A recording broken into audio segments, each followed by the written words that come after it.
আল্লাহ রাসূল জেল খাটছেন, আমি জেল খাটছি, আলহামদুলিল্লাহ। বাংলাদেশ জামায়াতে ইসলামীর এই শীর্ষ নেতা দাবি করছেন 1941 সালে তাদের সংগঠনের প্রতিষ্ঠাকালে যে লক্ষ্য ও উদ্দেশ্য ঠিক করা হয়েছিল তা বাস্তবায়নে এখনও অবিচল তাদের দল।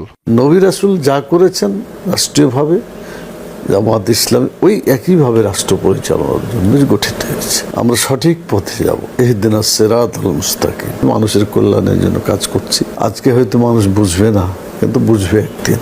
এই উপমহাদেশে ব্রিটিশ শাসনামলের শেষ দশকে অখণ্ড ভারতের বুকে মাওলানা আবুল আলা মওদুদীর হাতে প্রতিষ্ঠা পায় জামায়াত ইসলামী হিন্দ নামের সংগঠন। এই অঞ্চলে পুঁজিবাদী গণতন্ত্র এবং প্রাচ্যের সমাজতন্ত্রের উত্থানের সময় মধ্যপন্থী ইসলামী ঘরানায় নাগরিকদের চিন্তা ও রাষ্ট্র সংস্কারই ছিল সংগঠনটির মূল লক্ষ্য। দুবার দেশভাগ এবং 4 বারের নিষেধাজ্ঞার অভিজ্ঞতা সম্পন্ন দলটির আজ বাংলাদেশ অংশের নাম বাংলাদেশ জামায়াত ইসলামী।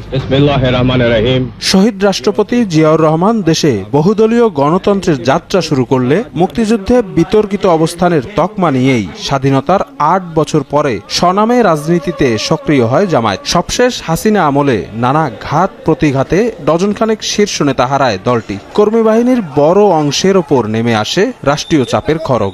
রাজনৈতিক ঘটনাচক্রে ভারত বা পাকিস্তানে খুব বেশি সফল না হলেও বাংলাদেশে সংগঠনটি এখন প্রধান বিরোধী দলের ভূমিকায়।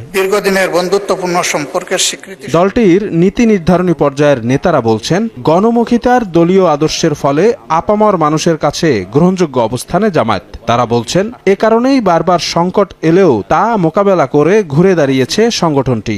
যে সরকারই জামাত ইসলামীকে নিষিদ্ধ করেছে সেই সরকারই পতন হয়েছে। মূল কারণ হচ্ছে জামাতকে জনগণ ধারণ করে, জামাত জনগণের সাথে মিশে থাকে, জামাত জনগণের জন্যই রাজনীতি করে। জামাতকে যারা নিষিদ্ধ করে কিংবা জামাতকে যারা শেষ করতে চায়, কালের বিবর্তনে তারাই হারিয়ে যায় এবং ইতিহাস সেটাই সাক্ষী দিচ্ছে।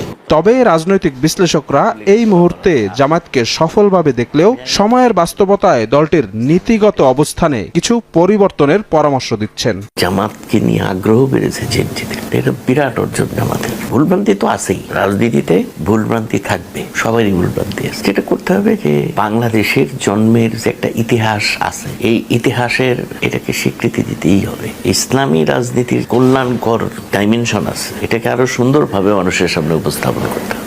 শতবর্ষী হতে জামায়াতের বাকি আর মাত্র 1.5 দশক। এই সময়ের মধ্যে জনগণের কাছে আরো গ্রহণযোগ্য হওয়ার বিষয়ে আশাবাদী দলটির নেতারা। অহংকার করে অন্য দলকে যেন তুচ্ছ তাচ্ছিল্য না করে। শফিক মুন্সি, সময় সংবাদ, ঢাকা।